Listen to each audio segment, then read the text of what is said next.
Assalamualaikum warahmatullahi wabarakatuh. Selamat sore pemirsa TVRI Kalimantan Selatan dimanapun Anda berada. Bagaimana kabar Anda hari ini pemirsa? Semoga dalam keadaan sehat walafiat, apalagi sekarang kita sudah memasuki tahun baru 2025. Tentu banyak sekali harapan, impian, dan juga mungkin yang kita cita-citakan agar bisa terwujud di tahun ini. Nah, berbicara tentang tahun baru, pasti sudah ada wish list ataupun juga resolusi-resolusi yang mau kita gapai. Dan untuk itulah di sore hari ini kita akan membahas mengenai the power of dream, resolusi di tahun 2025. Bagi pemirsa di rumah yang punya pertanyaan seputar tema kita hari ini, silahkan menghubungi kami di line interaktif di 0811-5048-048. Atau bagi Anda yang saat ini menyaksikan kami melalui kanal YouTube TVRI Kalsel Live Streaming, silahkan berikan pertanyaan, tanggapan, maupun juga saran atau mungkin pengalaman Anda di kolom komentar yang tersedia. Dan tentunya saya tidak sendirian pemirsa, saya sudah ditemani oleh salah satu dosen yang mungkin sangat terkenal sekali di Banjarmasin maupun Banjarbaru. Baik, kita kenalan dulu dengan, nggak kenalan sih ya, karena sebenarnya beliau ini sudah beberapa kali datang ke studio kita. Ada Mbak Rika Vika Zwagri, MPSI Psikolog. Assalamualaikum Mbak Rika. Waalaikumsalam Mbak Tina. Wah, kan kalau psikolog pasti kayak gitu ya, bawaannya kayak happy, ceria gitu ya Mbak. Kabarnya baik, alhamdulillah. Alhamdulillah sehat dan baik dan bahagia. Betul, Jangan harus lupa bahagia. Harus bahagia. Ini kemarin kesibukannya gimana? Habis dari haulan? Karena di awal tahun lumayan stabil sih Mbak. Oh iya ya, bisa diatur-atur. Bisa lah. Oke, betul. Dan hari ini kita membahas mengenai the power of dream, yang membahas mengenai resolusi kita di tahun 2025 ya Mbak ya. Oke, tapi sebelum kita bahas mengenai the power, resolusi dulu nih, kita bisa dijelasin dulu nggak Mbak? Maksudnya the power of dream itu yang seperti apa sih maksudnya gitu? Oke, kalau kita ngomongin tentang the power of dream gitu ya, apa sih gitu? Kekuatan dari sebuah mimpi.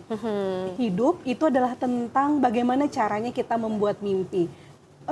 Apa yang terjadi ke depan gitu ya, apa yang akan kita dapetin, apa yang akan kita tuju. Kalau misalnya kita nggak punya mimpi, kita nggak akan tahu tujuan dan kita nggak akan tahu arahnya. Langkahnya apa sih yang harus aku lakukan gitu ya. Jadi sehingga kita tuh penting banget untuk bikin dulu apa sih yang namanya tujuan, apa sih mimpi. Karena kalau misalnya nih kita nggak punya mimpi, ya kita nggak akan tahu apa yang harus aku lakukan gitu. Tadi Mbak Tina bilang kita harus punya wishlist gitu, kita punya resolusi. Resolusi, wishlist itu adalah salah satu yang mungkin bagian dari mimpi gitu ya. Jadi ketika kita punya mimpi, ketika kita punya resolusi, kita punya wishlist, maka someday kita berharap apa yang kita cita-citakan, apa yang akan kita buat tadi itu pasti akan tercapai. Dan kita tahu arahnya lah. Misalnya nih contohnya, kalau kita misalnya lagi di Banjarbaru mau kemana nih gitu. Kalau kita bingung mau kemana, ya kita nggak akan tahu kita mau naik apa, jam berapa, kemudian gimana caranya kita mau ke suatu tujuan. Orang tujuan aja kita nggak tahu gitu. Jadi penting banget sebuah tujuan atau sebuah mimpi untuk mengarahkan perilaku kita mau apa yang harus kita lakuin gitu Mbak. Oke, jadi penting sekali sebenarnya ya Mbak ya, kalau misalkan kita dari sekarang sudah merencanakan kira-kira mau menjadi apa atau mau menuju apa, itu harus dipersiapkan dari sekarang, baik itu mentalnya, fisiknya. Kalau misalkan impiannya perlu banyak modal ya, berarti modalnya juga harus disiapin gitu ya. Oke, nah sekarang pertanyaannya, apa yang akan terjadi jika seseorang itu tidak memiliki mimpi? Kalau misalkan kayak aduh ngapain sih mimpi-mimpi, itu juga kalau terlalu berharap terlalu tinggi, ujar orang Banjar kalau gugurnya gugurnya mendabuk. Nah, iya benar. Gitu kayak gimana sih Mbak maksudnya? Oke, tadi kan aku bilang gitu ya bahwa dalam hidup tuh kita tuh perlu banget punya mimpi. Bayangin kalau misalnya kita nggak punya mimpi, nggak punya tujuan, kita nggak tahu arah dari perilaku kita itu mau apa, gitu ya. Ya gimana deh, maksudnya kalau misalnya kita nggak punya tujuan, ya kita mau ngapain gitu, kita nggak punya arah dari apa yang sudah kita lakukan, kita nggak punya preparation. Tadi kalau Mbak Tina bilang kalau kita punya mimpi, kita pasti tahu apa yang harus kita persiapkan. Tadi ada mental, ada fisik, ada sifatnya materi gitu ya. Jadi banyak hal kenapa mimpi itu penting. Karena ketika kita punya mimpi, kita kan bisa menyiapkan segala sesuatu dan kita tahu gitu ya. Walaupun sebenarnya kita bukan Tuhan yang akan tahu nanti ke depannya kita seperti apa, tetapi kita juga sudah tahu gitu bahwa apa yang Tuhan kasih kepada kita gitu ya akan sesuai dengan apa usaha yang sudah kita lakukan, dan jangan lupa untuk doa gitu ya. Jadi sebenarnya kalau kita nggak punya mimpi ya kita nggak punya arah gitu. Benar, gak ada yang mendorong atau mensupport dan memotivasi kita berarti ya, betul untuk sekali. melakukan hal-hal di dalam kehidupan. Misalkan kalau misalnya, aduh saya ngejalanin hidup apa adanya aja deh, ya cukup untuk makan 1 hari sekali. Kalau saya misalkan cukupnya makan 3 kali sehari, makan enak, terus jalan-jalan 1 bulan sekali, belanja juga nggak ada limit, itu impian saya. Itu mimpi. Itu the power of dream. The power of dream seperti itu ya. Kalau misalkan mau di mall nggak lihat tag harga langsung beli aja gitu ya. Itu berarti salah satu mimpi yang harus diwujudkan. Iya, itu kan mimpi. Kadang kita tuh nggak tahu bahwa ternyata itu tuh mimpi gitu. Mimpi kita, harapan kita tidak sadari. Oh, hidupku berjalan seperti itu nggak mungkin gitu ya. Pasti kita di dalam hati mungkin yang paling kecil, paling dalam, kita pasti punya mimpi. Tapi mungkin sering kali kita tuh nggak tahu gitu gimana cara bikin mimpi. Apakah ini mimpi atau bukan? Apakah ini tujuan atau bukan gitu. Oke, jadi seperti itu ya. Jadi jangan sampai nggak punya mimpi. Apalagi kalau tidur nggak mimpi. Iya, itu beda lagi. Itu beda lagi ya. Karena mimpi di tidur. Ketika bangun udah beda lagi sama realitanya kan ya Mbak ya. Oke, baik. Kalau misalkan berbicara tentang the power of dream ini sendiri sih Mbak, sejauh apa sih sebenarnya mimpi itu bisa merubah kehidupan seseorang? Misalkan mungkin ya untuk urutan mimpinya ada yang mimpi yang impian yang mungkin tingkatannya masih rendah. Misalkan dia cuma memimpikan untuk sehat saja. Ketika sampai usia berapa dia inginnya sehat gitu kan. Atau mungkin yang mimpinya sudah tinggi gitu, dia mau jadi orang terkaya di Indonesia atau di dunia gitu kan. Nah, sebenarnya si mimpi ini sendiri seberapa pengaruh sih dia dalam mengubah kehidupan seseorang? Oke, sangat berpengaruh tadi. Sangat ya. Kalau misalnya dari hal kecil aja nih, misalnya mau menuju ke suatu tempat atau ke mall deh, kita ngomongin ke mall nih. Misalnya kita ke mall, terus kemudian kita nggak punya tujuan. Di mall itu mau apa? Iya benar. Nah, iya aku sih. Iya kan? Apa yang terjadi setelah itu? Aku tanya sama Mbak Tina, apa yang terjadi ketika Mbak Tina ke mall weekend gitu ya, ke mall terus nggak ada tujuan, apa yang Mbak Tina lakukan di mall? Antara dua. Pertama, pelangap-pelongo, bingung mau kemana, dan akhirnya ujung-ujungnya ke food court. Kedua, karena tidak ada wishlist yang mau dibeli, akhirnya beli-beli yang nggak perlu. Oke, rugi nggak? Rugi banget, benar. Rugi waktu, rugi materi juga ya. Oke, itu adalah sebuah contoh sederhana gitu ya. Beda kalau misalnya nih, saya mau ke mall gitu, aku mau ke mall, terus aku mau beli buku nih. Oke, aku tahu aku harus ke Timen yang mana untuk aku bisa dapat buku. Setelah dapat buku, pulang dong gitu. Rugi nggak? Enggak. Kan memang tujuanku aku mau beli buku. Betul. Aku nggak beli yang lain-lain gitu. Perlunya beli buku ya? Ya, perlunya beli buku sehingga aku tahu tujuannya beli buku, harus kemana kaki ini melangkah, dan harus apa yang aku lakukan untuk menuju toko buku. Oh, aku harus bawa duit segini nih gitu. Kemudian ketika, aku tahu, toko buku itu ada di lantai berapa gitu. Kemudian setelah di lantai berapa, kemudian aku pulang nanti lewat mana lagi, tahu gitu kan. Ketika ada tujuan, kita tahu apa yang harus kita lakukan. Tetapi tadi aku tanya Mbak Tina, apa yang terjadi? Akhirnya belinya karena nggak punya tujuan, ke langkah ke kanan beli, ke kiri beli, ke lantai mana yang lucu beli juga gitu. Akhirnya apa? Akhirnya misalnya gaji 1 bulan udah habis dalam 1 hari. Artinya itu kan merugikan diri sendiri. Itu sebuah analogi sederhana sih yang biasanya, maksudnya kita analogikan sederhana aja, sesederhana itu. Oh, ternyata ketika nggak punya tujuan gitu, aku pasti akan akan mengalami kerugian tertentu. Dan aku kan bingung tadi, Mbak Tina bilang bisa jadi aku pelangap-pelongo ya. Kita ngapain ya? Duduk yuk, terus duduk ngapain ya? Habis duduk terus apalagi gitu. Pesen kopi. Akhirnya yang di luar tujuan gitu ya, kebeli. Yang nggak penting dibeli, yang nggak penting dilakuin. Nah gitu. Nambah berat badan nanti ya kalau bisa ngafek terus ya. Betul sekali. Berat badan dan dompet juga menjadi Betul, oke baik. Nah itulah tadi contoh sederhana dari Mbak Rika mengenai kenapa kita harus punya tujuan dalam hidup, kenapa kita harus punya mimpi. Karena dari hal sederhana seperti itu saja ya Mbak ya. Bayangkan kalau misalnya kita dalam hidup itu tidak punya tujuan, tidak punya rencana, tidak punya apa-apa yang ingin kita gapai, itu nanti akhirnya malah hidup itu tidak terarah. Ya, Ujung-ujungnya malah mungkin nanti kita bisa melakukan hal-hal yang malah sebenarnya merugikan diri kita sendiri gitu ya Mbak ya. Iya, di luar track gitu. Ketika kita punya mimpi, kita punya impian yang ingin digapai, kita sudah bisa memplanning kira-kira nih, sekarang 5 tahun lagi aku mau jadi seperti ini, berarti dari sekarang aku sudah harus mempersiapkan ini. Aku harus mengurangi drama-drama kehidupan.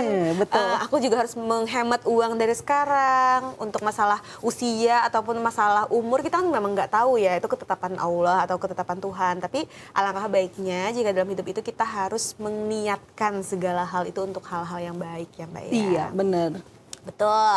Nah sekarang selanjutnya kalau menurut Mbak Rika sendiri, mungkin dari pengalaman Mbak Rika juga, biasanya orang-orang yang punya mimpi ini apakah memang cenderung di usia yang masih muda? Karena katanya kalau udah dewasa, apalagi yang lansia ya, itu mikirnya aduh ngapain lagi sih punya impian, saya sudah bisa udah pensiun gitu kan, udah gak kerja gitu, di rumah aja kadang ngomong cucu, ngeliatin cucu doang.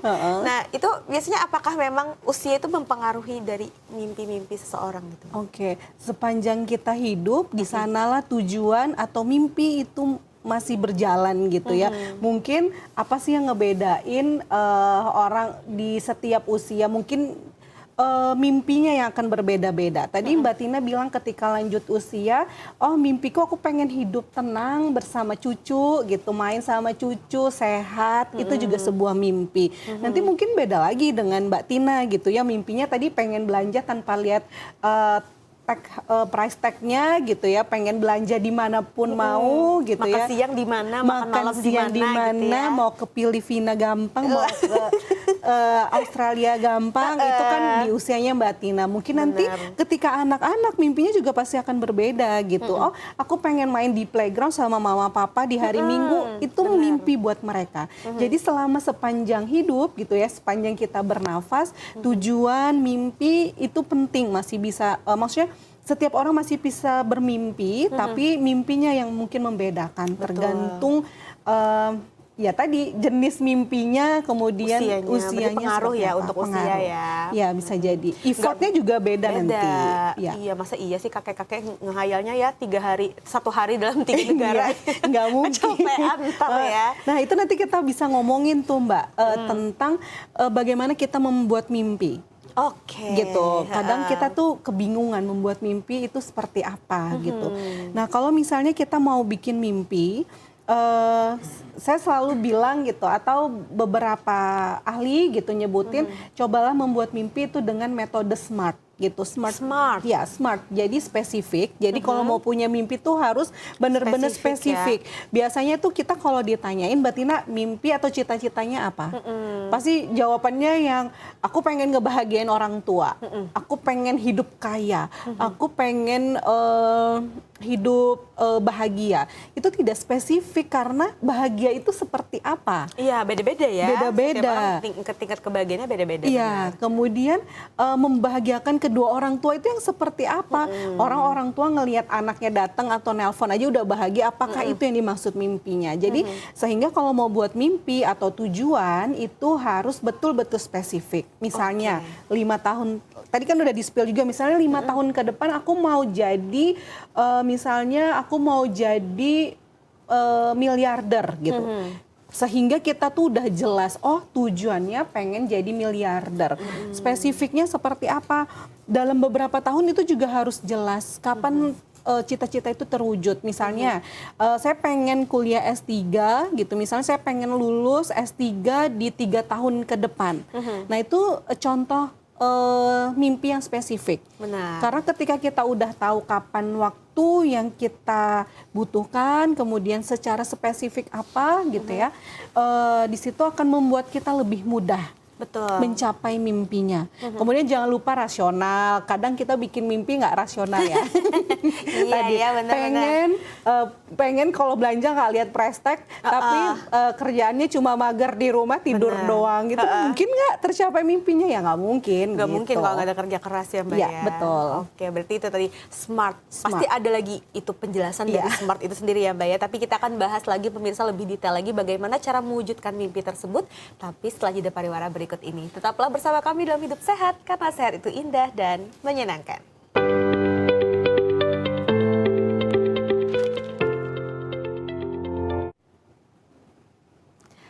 Terima kasih pemirsa, Anda masih bersama kami dalam Hidup Sehat karena sehat itu indah dan menyenangkan. Bagi pemirsa di rumah yang punya pertanyaan seputar tema kita hari ini, silahkan menghubungi kami di line interaktif di 0811 5048 048 atau bagi Anda yang saat ini menyaksikan melalui kanal YouTube TVRI Kalsel Live Streaming, silahkan berikan di komentar yang tersedia. Tadi sudah membahas mengenai the power of dream itu sendiri ya Mbak Rika ya, ternyata sangat-sangat besar sekali perannya dalam mengubah hidup seseorang. Kalau misalkan boleh dikatakan mimpi itu kayak penyemangat hidup kita. Ya. Bukan berarti mimpi itu membuat seseorang hanya berangan-angan. Kan biasanya kalau ngapain sih mimpi-mimpi, entar juga nggak bisa terjadi kok gitu kan. Tapi kita sesuai dengan apa mungkin yang sering kita dengar bahwa Tuhan atau Allah itu sesuai dengan prasangka hambanya. Ketika kita meyakini diri kita bisa menggapai hal tersebut, pasti akan ada kemudahan dan juga kelancaran dalam setiap langkah kita ya Mbak ya. Oke. Nah tadi salah satu hal yang bisa dilakukan kata Mbak Rika untuk mencapai mimpi itu adalah dengan SMART. Yang mana SMART itu adalah spesifik, M-nya itu Measurable, bisa terukur, kemudian bisa kita capai, kemudian rasional, dan kemudian harus ada time bound atau ada waktu. Nah benar. Gitu. Kadang kita kan punya mimpi cuma mimpi doang ya. Iya. Pengen umroh atau misalnya pengen naik haji atau pengen punya duit banyak kapan gitu. Apakah itu rasional? Tadi seperti yang saya bilang. Misalnya pengen miliarder atau pengen jadi orang kaya gitu, tapi di rumah kerjanya cuma tidur makan doang gitu ya. Kalau kamu bukan anak orang kaya yang 7 turunan gitu, nggak bukan mungkin pewaris, ini bukan masih perintis pewaris. ya. Kalau kamu perintis gitu ya, jangan maksudnya boleh berharap boleh gitu, tapi mungkin nggak rasional nggak gitu. Kalau misalnya nih kita nggak ada ngelakuin apapun, kita hanya cuma bermimpi, kita pasti akan dapetin mimpi itu, seperti itu. Jadi karena intinya tuh lebih ke usaha gitu ya Mbak ya, harus ada usaha dari kita sendiri, baik dari diri kita pribadi ataupun juga dukungan orang lain. Nah sekarang pertanyaan saya, apakah mimpi itu memang akan tercapai ketika kita bisa menggapainya sendirian atau memang ada dorongan ataupun bantuan dari pihak lain Mbak? Oke, kalau kita ngomongin sesuatu nih ya, kalau kita ngomongin mimpi, kita ngomongin internal dan eksternal. Karena di dalam hidup gitu ya, ada 2 faktor yang kemungkinan akan mempengaruhi hidup kita. Satu, internal. Tentu kalau internal itu adalah sumber-sumber atau faktor-faktor yang berasal dari diri kita. Misalnya keyakinan, kemudian niat, kemudian bagaimana cara kita memanajemen diri, bagaimana kita punya time management, punya schedule gitu ya, atau bagaimana gigihnya kita mencapai mimpi itu secara internal atau secara pribadi atau secara psikologis gitu ya, psikologis dari dalam diri kita. Nah satu hal juga yang tidak kalah ikut mempengaruhi itu adalah faktor eksternal. Apa sih faktor eksternal? Faktor eksternal itu adalah faktor yang berasal dari luar diri kita. Salah satunya tadi yang seperti Mbak Tina tanyain gitu ya, dorongan atau dukungan dari orang lain, atau kalau kita tuh bahasanya sekarang tuh support system. Oke, atau inner circle kita siapa gitu ya. Nah support system ini akan sangat membantu kita dalam mencapai tujuan. Support system ini bisa jadi siapapun ya yang ada di sekitar kita, bisa orang tua, bisa suami, bisa istri, bisa pasangan, bisa anak, bisa tetangga, bestie gitu ya, atau teman-teman kita, sahabat yang itu bisa mendukung kita, itu disebut sebagai support system, gitu ya. Jadi ternyata support system atau dukungan dari orang lain itu kalau secara penelitian itu akan sangat membantu sekali pada diri kita untuk mencapai suatu tujuan Betul. gitu ya. Jadi mungkin apakah mungkin kita bisa mencapai mimpi kita, tujuan kita dengan usaha sendiri? Mungkin gitu ya. Tetapi ketika ada orang lain yang mensupport, ada dukungan emosional atau dukungan dari orang lain, itu pasti akan membuat kita lebih nyaman, lebih mudah mencapai tujuan itu gitu. Oke, nah jadi sangat berperan sekali berarti ya support system itu dalam kehidupan kita, apalagi dalam hal menggapai impian atau tujuan dalam hidup ya Mbak ya. Ya, betul. Oke, nah sekarang dari pengalaman Mbak Rika sendiri nih Mbak, biasanya kan mungkin berhadapan dengan para mahasiswa, mahasiswi gitu kan. Nah biasanya yang selalu Mbak Rika berikan atau memotivasi mereka agar terus bisa bermimpi, karena di usia muda ini kan istilahnya masih yang usia-usia produktif gitu ya. Karena di usia muda ini akan menggambarkan kita beberapa tahun ke depan, walaupun tidak menutup kemungkinan ada yang sukses di usia senja gitu ya. Tapi ketika muda ini produktif, dia sudah terbiasa dengan cara kerja yang istilahnya kalau dari sekarang sudah di push banget gitu kan, diberi tekanan agar bisa ditempa lebih baik lagi gitu kan. Jadi istilahnya untuk menyemangati anak-anak muda gitu, apalagi di resolusi 2025 sekarang itu gimana Mbak? Ya makanya kita tadi pakai the power of dream gitu ya. The power itu adalah kekuatan. Jadi ketika kita yakin dengan kekuatan mimpi kita dan kemudian kita meyakini pasti someday insya Allah dengan jangan lupa atas izin Allah gitu ya, kita pasti akan bisa mencapai apa yang akan menjadi mimpi kita. Betul. Tetapi jangan lupa hanya punya mimpi doang gitu ya. Kadang kita punya mimpi, punya niat, tetapi no action gitu ya. Jadi tidak ada aksi, tidak ada tindakan yang kita lakukan. Itu sama aja kayak sia-sia gitu ya. Kita udah punya mimpi, tetapi kita nggak ada langkah, nggak ada upaya, nggak ada strategi yang kita lakukan untuk mencapai itu, ya sama aja nonsense gitu ya. Kita nggak akan mungkin bisa mendapatkannya. Mungkin nggak? Ya mungkin, karena kita tahu dalam hidup nggak ada yang nggak mungkin. Betul. Gitu ya, atas izin Allah. Tetapi mungkin gitu ya, ketika kita punya mimpi, kemudian kita tidak ada usaha, mungkin bisa jadi apa yang kita mimpikan itu jauh lebih lama mencapainya, atau usahanya butuh lebih besar gitu ya.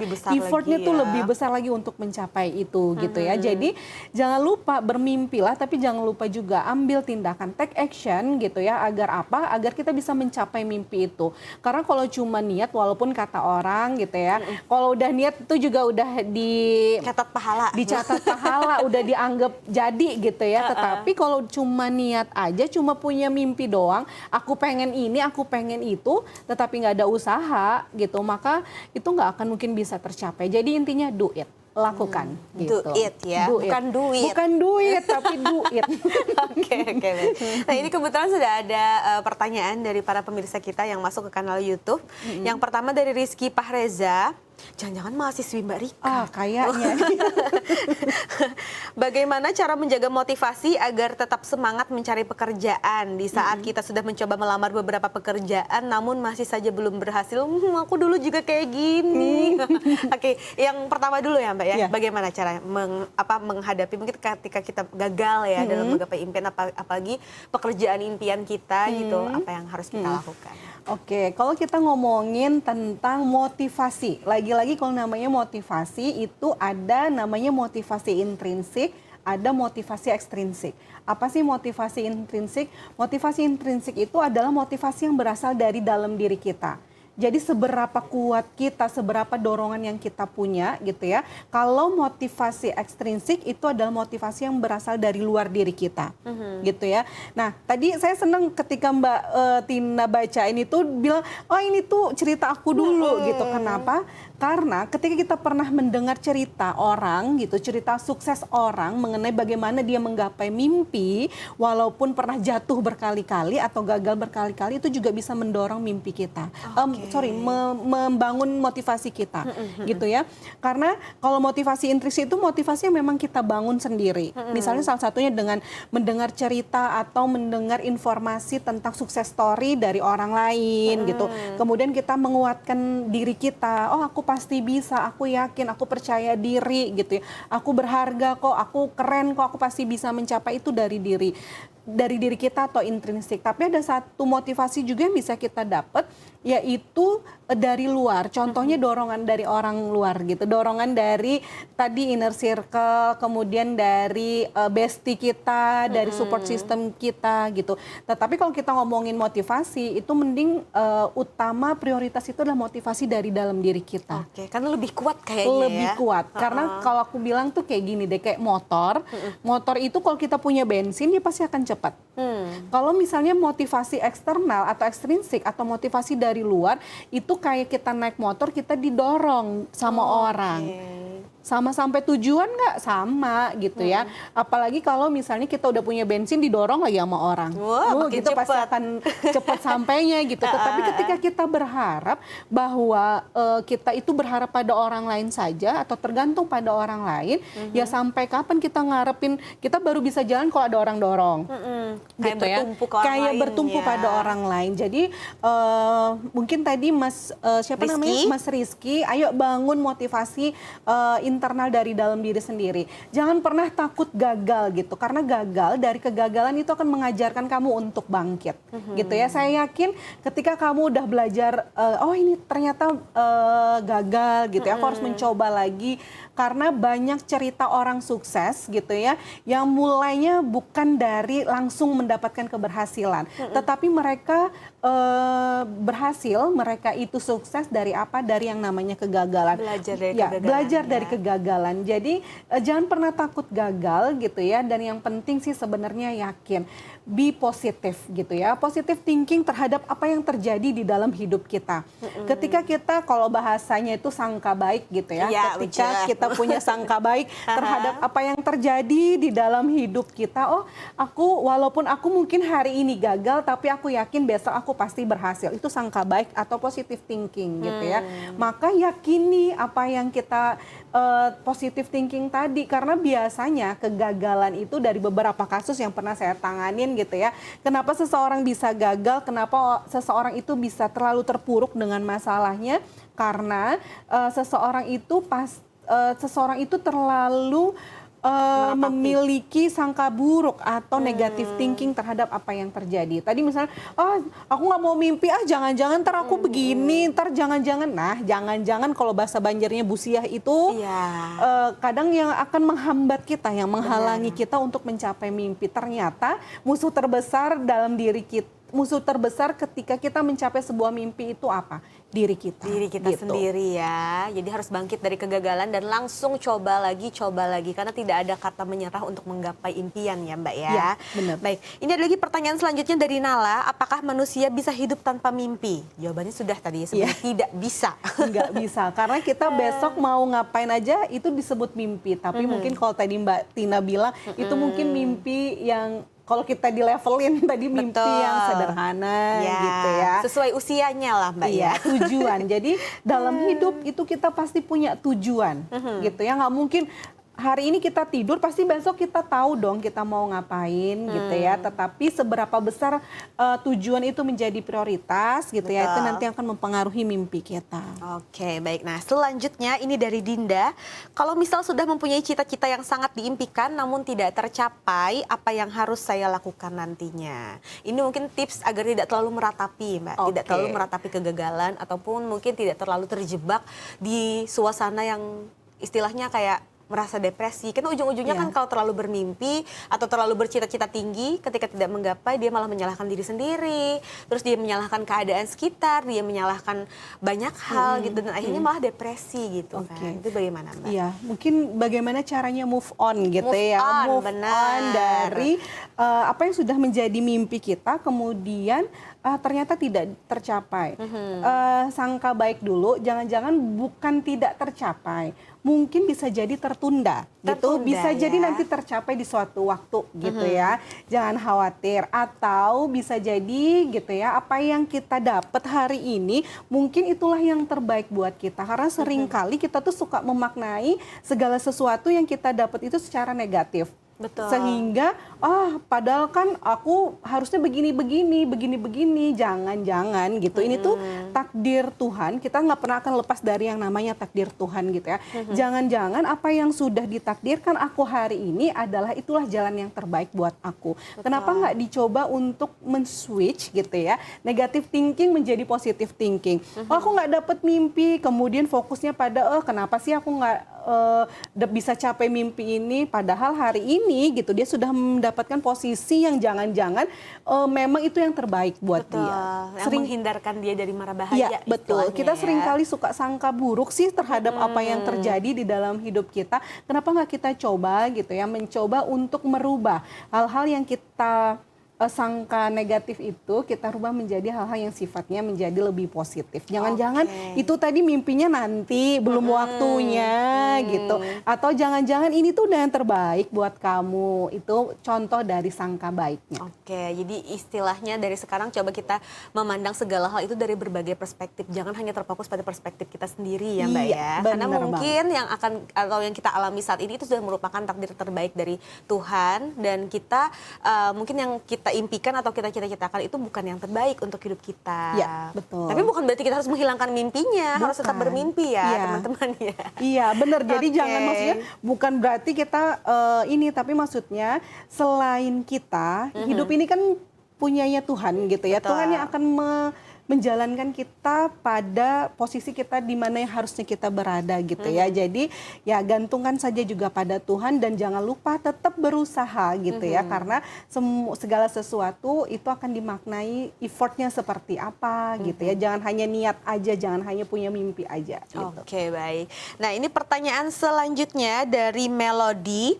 Tips agar resolusi di tahun 2025 berjalan sesuai rencana. Bagaimana Mbak? Tipsnya, oke. Kalau udah kita ngomongin resolusi nih ya, berarti saya yakin Mbak Melody udah punya cita-cita atau mimpi yang udah smart tadi ya. Karena kalau misalnya tidak smart, tidak spesifik, tidak terukur, kemudian tidak ada batasan waktu, itu susah. Yang pertama, itu pastikan dulu mimpi atau resolusi yang kita buat itu betul-betul spesifik. Contoh, saya mau kurus nih, resolusi 2025 saya pengen kurus dalam jangka 1 tahun ini, gitu ya. Nah, bagaimana cara kita mencapai? Ya, kita udah tahu, kalau misalnya aku kurus, karena kita udah tahu tujuannya, maka akan mudah tadi saya bilang gitu ya, mudah sekali untuk menentukan langkah apa. Ya, misalnya 1, aku harus olahraga, 2, aku harus makan sehat, 3, aku harus tidur cukup gitu, 4 dan lain sebagainya gitu. Karena semua itu kita harus dulu dimulai dari tujuan yang jelas. Ya, kemudian kita tahu buat semacam langkah-langkah apa yang harus kita lakukan.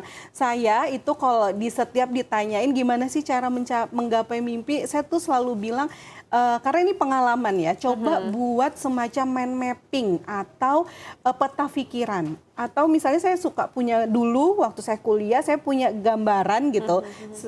Saya bikin tahun 2000 berapa saya menikah, tahun berapa saya mau kerja di mana, itu harus jelas. Kemudian 1 tahun ke depan saya ngapain. Jadi saya buat bunga, terus saya kayak buat gambar gitu atau peta lah. Coba buat peta gitu. Dan hari ini gitu ya, emes banget ketika saya buka lagi, ternyata waktu beres-beres terus ketemu, saya ngeliat lagi ini yang saya pernah tulis dan ternyata hampir sebagian besar dari apa yang sudah saya tulis di 10 tahun atau 15 tahun ke belakang itu ternyata hampir sebagian besar terjadi gitu ya. Dan pengalaman pribadi pribadi dan ini benar gitu terjadi. Jadi setelah ditulisin gitu ya, ditempelin di tempat yang mana kita tuh bisa sering kita lihat. Kenapa harus seperti itu? Karena semakin sering kita lihat, maka itu kan semakin kita yakini. Betul. Semakin jadi kayak self reminder. Kalau zaman sekarang ada handphone gitu ya, boleh jadi screensaver atau wallpaper di laptop, di handphone gitu. Kalau dulu saya tempel di tempat tidur saya, di sebelah tempat tidur saya ada dinding, saya tempel. Bangun tidur saya lihat, saya baca lagi, itu kayak memotivasi saya. Yang tadinya mager, yang mager, nggak mau kuliah gitu, bolos saja Pak ya kuliah gitu. Terus, gue punya mimpi nih di 2012 harus kuliah lagi gitu. Akhirnya itu kan menyemangati. Dan itu Oke. meyakini, karena itu seperti doa gitu ya. Jadi semakin kita baca, semakin kita meyakini, semakin tercapai apa yang sudah kita impikan gitu ya. Karena kayak doa juga ya, semakin sering kita lakukan gitu dan semakin kita yakin bahwa Tuhan akan mengabulkan, maka itu someday akan pasti terwujud. Oke, nah itu tadi cara atau tips sederhana dari Mbak Rika agar bisa mewujudkan mimpi ya Mbak Iya. ya. Dan memang sudah terbukti. Iya, banyak orang ternyata testimoni gitu. Iya, benar, Dan itu benar, pasti bukan pasti gitu ya. Itu adalah salah satu salah usaha. satu Karena upaya. mungkin orang beda-beda ya Mbak. Karena ada orang visual kayak aku mungkin visual. Jadi ketika aku ngelihat aku teryakini. Buat orang yang audio mungkin dengan voice note gitu ya. Aku nanti suatu saat akan begini-begini kemudian direkam terus didengerin terus itu juga mungkin bisa jadi akan bisa jadi teryakini sendiri. Oke, Gitu. baik. Nah, ini pertanyaan selanjutnya dari Ahmad Yusri. Bu, apakah ada saran untuk anak muda yang ingin kerja setelah lulus sekolah? Oke, lulus sekolah atau lulus kuliah? Mungkin lulus sekolah nih ya. Lulus sekolah mungkin dari sekolah menengah kejuruan misalkan, mau langsung kerja, ada tips dan sarannya enggak gitu? Oke, tipsnya kalau kamu udah punya mimpi, jangan hanya punya mimpi saja, tetapi do it. Apa kalau misalnya kamu hari ini sedang sekolah gitu ya, apa yang mungkin akan bisa kamu lakukan untuk mencapai mimpimu? Misalnya kamu punya mimpi nanti setelah kelar sekolah kamu mau punya kerja. Kamu harus tahu gitu. Kalau di dunia kerja itu seperti apa? Oh, harus ada soft skill yang harus aku Betul. kembangkan. Misalnya contohnya kemampuan komunikasi, leadership, kepemimpinan, atau kemampuan untuk bekerja sama. Ya ayo dari hari ini kamu coba kembangin soft skill kamu gitu ya. Contohnya misalnya kalau buat teman-teman atau anak-anak SMA coba ikut organisasi deh gitu. Jadi benar-benar. tahu kayak apa begawi itu gitu ya. Tahu oh bekerja sama dengan orang lain, oh mengarahkan mendelegasikan tugas kepada orang lain, caranya komunikasi sama guru agar proposalnya organisasi itu misalnya tembus itu kayak gimana. Benar. Itu tuh penting banget karena kalau dari penelitian ya gitu ya, dari 100% 20% itu kesuksesan atau keberhasilan seseorang itu dipengaruhi oleh IQ. Sisanya 80% itu kalau secara umum kita sebut saja sebagai soft skill atau kecerdasan lainnya gitu ya. Ada emotional question gitu ya, kemudian spiritual question. Jadi kecerdasan lainnya atau kita sebut sebagai karakter atau soft skill. Jadi ayo dikembangin dulu soft skill kamu karena dunia kerja itu bukan hanya sekedar setelah lulus kamu kerja, tapi Iya, dunia kerja itu lebih jauh berat. berbeda ya. Lebih berat ya Mbak Tina karena ini Bener. pesen nih buat teman-teman yang di Gen Z, generasi Z karena bekerja itu tidak mudah gitu, penuh tantangan. Jadi jangan pernah menyerah ketika kamu sudah pernah dapat kerjaan. Apalagi Gen Z ini mikirnya kerja santai tapi gajinya lumayan gitu kan. Gitu makanya. Oke, baik. Nah, sekarang ini pertanyaan dari Melody. Kebanyakan anak muda zaman sekarang minder dengan dirinya sendiri walaupun dia punya kemampuan. Bagaimana cara mengatasinya? Ini cara mengatasi rasa minder nih sekarang nih, Mbak. Oke, tadi udah di-spill ya di awal bahwa kita itu seringkali kegagalan. Kenapa kita susah meraih mimpi kita? Karena kita sukanya negative thinking. Betul. Salah satunya minder. Minder itu apa? Minder itu adalah rasa tidak percaya diri. Pasti ketika kita minder di dalam pikirannya Mbak Melody pasti ngomong gini deh, aku pasti nggak bisa deh, itu tuh susah gitu, atau aku pasti nggak bisa deh, dia kan pintar, aku enggak. Nah, hal-hal itu sebenarnya kita yang buat nggak sih? Iya. Gitu ya. Pikirannya kita yang ciptain sendiri Kita ya. yang ciptain sendiri, karena kita yang nyiptain sendiri, maka ketika pengen menghilangkan negative thinking itu, ya kita sendiri gitu. Banyak klien gitu ya yang datang konsultasi gitu ya. Oh saya sebagai psikolog misalnya situ nggak bisa ngebantu gitu. Saya hanya bisa membantu support gitu ya, memberikan kenyamanan kepada klien gitu. Tetapi nggak bisa merubah itu. Kenapa? Karena yang bisa merubah itu hanyalah diri sendiri. Oke. Yang nyiptain diri sendiri, otomatis yang bisa ngilangin juga diri sendiri dong Oke, gitu ya. baik. Jadi ayo Mbak Melody, jangan pernah ngerasa nggak bisa, jangan pernah ngerasa nggak hebat, karena setiap orang itu pasti akan berkembang di waktunya dan setiap orang pasti berbeda-beda. Karena hidup itu bukan tentang kompetisi kita dengan orang lain kan Mbak Tina, tetapi kompetisi kita dengan diri kita. Wah, Seperti itu. ini langsung kena banget kayaknya quotes-nya ya. Oke, baik. Nah, ini kita stop dulu untuk pertanyaan YouTube-nya ya Mbak ya, karena kita ada segmen mitos dan fakta di mana nanti saya akan bacakan satu buah statement gitu. Nanti Mbak Rika silahkan jawab ini merupakan mitos atau ini fakta gitu ya Mbak ya. Biar kalau misalkan mitos ini kenapa mitos dan kalau misalkan fakta ini juga alasannya kenapa jadi fakta gitu ya Mbak. Oke, baik. Kita masuk ke mitos dan fakta yang pertama. Jika menemukan pekerjaan impian, Anda tidak akan pernah mencari pekerjaan lain. Ketika seseorang itu sudah menggapai impiannya, mungkin ya Mbak ya, dia tidak akan lagi terpengaruh ataupun mungkin kayak misalkan ada bisikan-bisikan ini kayaknya di sini lebih banyak gajinya, di waktunya lebih fleksibel, dia tidak akan terkecoh gitu. Itu mitos atau fakta Mbak? Fakta gitu ya. Karena ketika kita udah dapetin sesuatu yang membuat kita nyaman dan ini adalah mimpi kita, ya kita tidak akan mungkin sih kalau ngomongin mungkin tidak mungkin pasti mungkin gitu ya. Betul. Tetapi ketika itu sudah merupakan mimpi yang kita tuju gitu ya, otomatis sudah membuat kita nyaman, maka kita tidak akan pernah mencoba berpikir untuk mencari pekerjaan baru. Betul. Ketika misalnya kamu ada pekerjaan baru terdistrak pengen lagi, jangan-jangan bukan itu mimpimu, jangan-jangan mimpi yang satunya lagi gitu. Tetapi kembali ke konsep bahwa manusia tidak akan pernah puas gitu ya. Jadi cobalah untuk menjadi cukup. Gitu. Karena kalau misalkan kita terlalu merasa tidak puas, pasti akan terus ada rasa kekurangan. Jatuhnya nanti kita nggak bersyukur ya terhadap kehidupan. Betul. Oke, baik. Itu tadi mitos yang pertama atau mitos fakta yang pertama. Sekarang kita beralih ke mitos fakta yang kedua. Bermimpi hanya boleh bagi orang-orang kaya saja. Nah, ini segelintiran statement-statement yang kadang mematahkan impian-impian orang. Mematahkan semangat kita yang bukan orang kaya gitu ya. Oke, ya mitos atau fakta? Tentu saja itu adalah mitos. Mitos ya. Oke, karena mimpi itu boleh siapapun. Betul. Siapapun kamu mau seorang anak miliarder, kamu nggak punya apa-apa, kamu berhak untuk bermimpi. Bahkan di semua usia. Jadi Di jangan semua usia. berpikir untuk kalangan atas aja. Iya, benar gitu. Oke, jadi jangan berhenti bermimpi ya. Ya, jangan pernah berhenti bermimpi karena kamu berhak punya mimpi. Wow.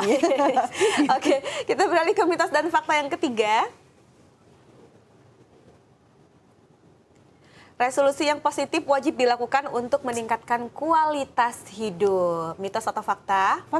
Fakta ya. Berarti resolusi untuk hal-hal yang positif atau hal-hal yang baik itu alangkah baiknya langsung diwujudkan ya Mbak ya? Iya benar, karena quality of life gitu ya tergantung seberapa positif kita menghadapi hidup gini ya. Betul banget. Karena kalau misalnya kita punya mimpi, aku pengen mencuri gitu ya, aku pengen korupsi berapa duit gitu ya, itu kan resolusi yang buruk gitu ya.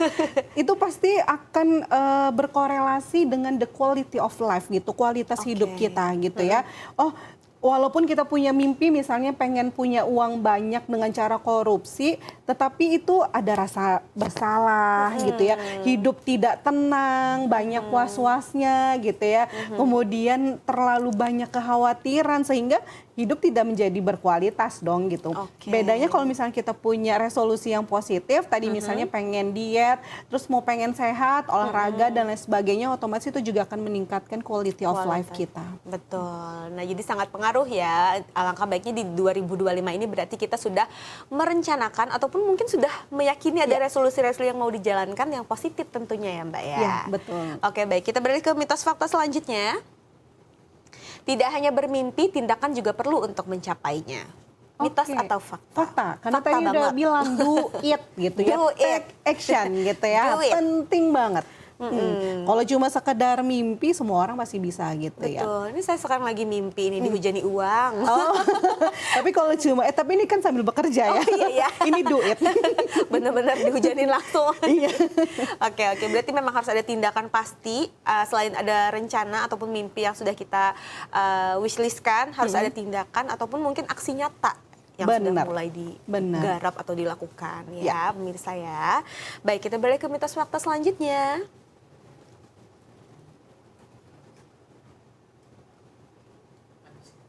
Habis? Oke, baik. Ini kebetulan mitos dan faktanya sudah habis dan kita kembali ke pertanyaan YouTube. Ini kayaknya rame banget hari ini ya, Iya, Mbak? seru banget ya kayaknya nih mahasiswa apa ya? Kayaknya sih kalau saya baca kayaknya anak-anak muda yang masih bersemangat. Menggebu gitu ya, Betul. resolusi. Karena pas banget kan ini momennya. Kenapa sih di tahun baru ini selalu mencari resolusi? Karena momen. Kita sering kali mencari momen. Kayak kita baru bisa ngucapin I love you kalau pas Valentine, kita ngucapin aku sayang mama kalau pas hari ibu gitu ya. Dan tahun baru ini adalah momen yang tepat buat bikin resolusi. Oke, baik. Nah, ini pertanyaan dari DNK. Tips supaya tidak terlalu memperdulikan rumor buruk yang disebar tentang kita dan menyusahkan kita untuk berkembang di bidang tertentu. Karena orang-orang terlanjur nge-frame kita buruk sekeras apapun kita berusaha. Cara kita mengindahkan segala komentar negatif dalam hidup kita. Iya.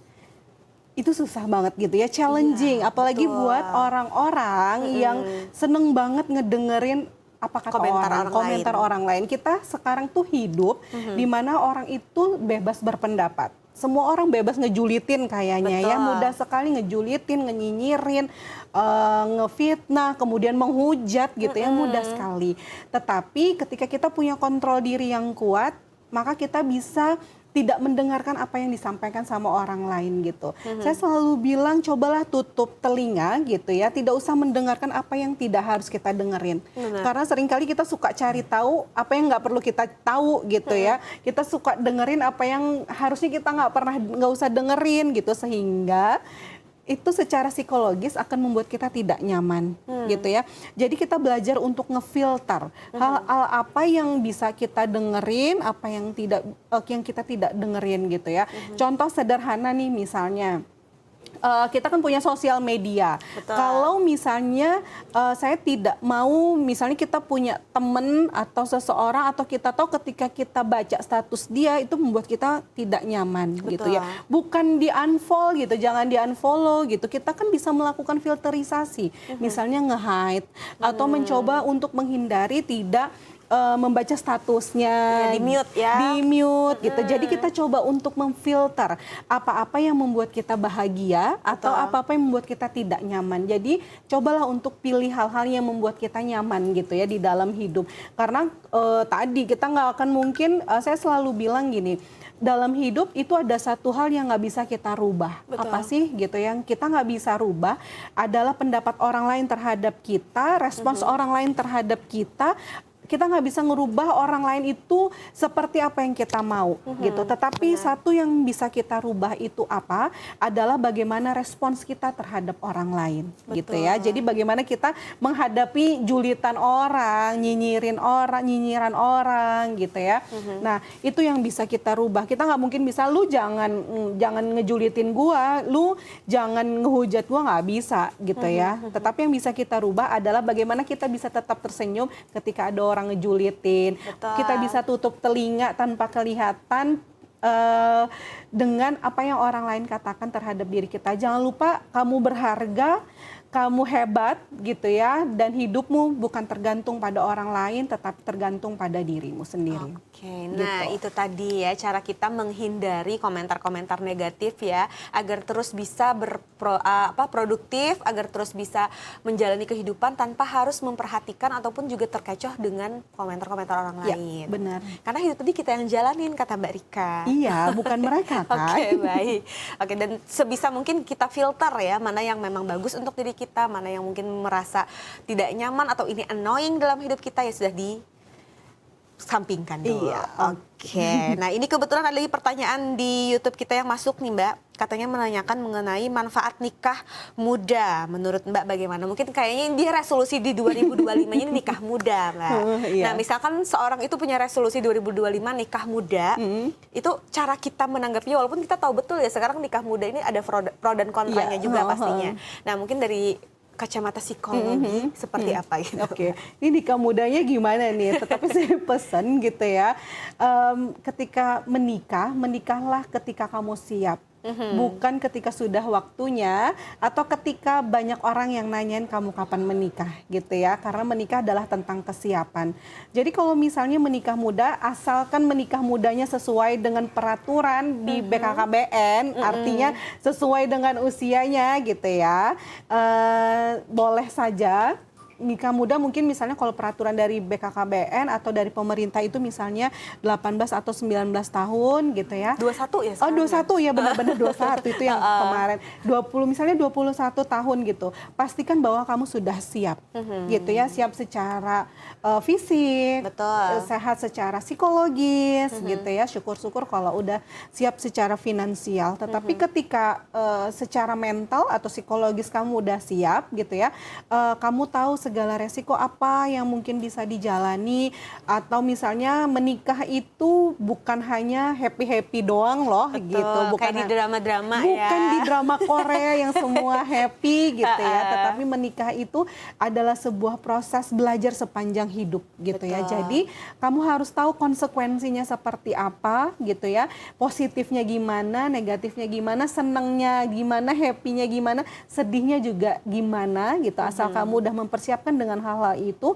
it's okay gitu. Jadi coba persiapkan segala sesuatunya secara matang, karena menikah itu adalah tentang kesiapan kamu untuk menjalin hubungan, karena hubungan ketika menikah bukan hanya dengan pasangan saja tetapi dengan banyak orang gitu. Betul. Setelah menikah dikirain udah akhir ya, akhir dari hubungan. Enggak. Itu masih awal. Belum lagi nanti punya anak. Punya anak nanti gimana Belum lagi repotnya. nanti, iya, gitu. ngurusin jagain anaknya siapa, Iya. sekolahnya gimana. Betul. Sudah ya Mbak, udah lewat ya. Iya, jadi harus tahu gitu ya, tahu segala Benar-benar. konsekuensinya agar apa? Agar bisa menjalani pernikahan dengan bahagia. Nah itu tadi, karena yang dikhawatirkan karena tadi kata Mbak ini, nikah itu merupakan suatu hubungan yang dalam jangka waktu cukup lama dan merupakan ibadah seumur hidup Ya, ya. benar. Pasti istilahnya banyak sekali rintangan, tantangan yang harus dihadapi, tidak hanya dari diri kita pribadi tapi juga dengan sama-sama pasangan. Iya, benar. Kalau semisal nikah muda itu emosinya belum terkontrol, kadang ya itu tadi yang dikhawatirkan ya. Iya, benar. Terjadinya perceraian atau mungkin nantinya kalau misalkan ini masih cinta-cintanya nih, ketika udah mulai dewasa, udah lihat ada lagi yang lebih bening untuk cowoknya misalkan ya udah mulai berpaling lagi nih, itu drama hidup lagi yang lain. Karena ya. hidup itu akan penuh drama. Betul. Ya. Asal kita jangan jadi queen of dramanya ya. Jangan sampai gitu. Kita Oke. tahu hidup itu punya drama, tapi kita juga harus tahu bagaimana solusinya menghadapi hidup itu gitu. Kalau nggak ada dramanya nggak rame. Iya, nggak seru karena jalan itu kan pasti ada kerikilnya ya. gitu. Karena itu Oke. ternyata menguatkan kok. Betul. Oke. Salah satu cara agar tumbuh lebih dewasa dan lebih kuat lagi. Benar sekali. Nah, sekarang resolusi di 2025 nih Mbak, kesimpulan mungkin dari tema kita hari ini, atau mungkin yang mau Mbak sampaikan kepada pemirsa di rumah, khususnya para Gen Z kita, kaum milenial yang saat ini sudah mulai merencanakan resolusi-resolusi mereka di 2025 yang harus disiapkan dan dilakukan. Oke. Mungkin singkat aja, kalau kamu udah punya resolusi, kalau kamu udah punya mimpi, kalau kamu udah punya tujuan, do it. Gitu ya, lakukan dan jangan pernah berhenti untuk berusaha, jangan pernah berhenti untuk berusaha melakukan apa yang sudah kamu mimpikan, dan jangan lupa bahwa jangan bergantung pada orang lain, tetapi bergantunglah pada Tuhan, karena semua itu insya Allah akan bisa kita capai. Mimpi-mimpi yang kita punya, resolusi yang udah kita punya, itu pasti akan nanti kita yakini bisa berhasil atas izin Allah gitu ya. Jadi jangan lupa untuk berusaha dan berdoa. Iya, betul sekali, berusaha dan berdoa. Jadi kalau sudah dilakukan keduanya, berusaha udah, berdoa juga sudah. Kalau memang pada intinya tidak terjadi yang kita harapkan, kita harus menerima. Betul. Tapi bukan berarti kita harus menghentikan impian kita harus terus berusaha. Karena dengan adanya impian itulah yang akhirnya menguatkan diri kita, memotivasi diri kita untuk lebih baik lagi. Iya. Saya ucapkan terima kasih Mbak Rika Oke, sama-sama. atas waktunya, kesediaannya hadir ke studio kita hari ini. Iya, dengan senang hati Mbak. Nanti kita bahas tema-tema yang lebih menarik lagi tentunya ya Mbak Oke. ya. Dan pemirsa di rumah, tidak terasa 1 jam sudah kita membahas tema kita hari ini mengenai The Power of Dream, resolusi di tahun 2025. Terus saksikan Hidup Sehat setiap Selasa jam 3 sore hanya di TVRI Kalimantan Selatan. Sampai jumpa. Assalamualaikum warahmatullahi wabarakatuh. Waalaikumsalam warahmatullahi wabarakatuh.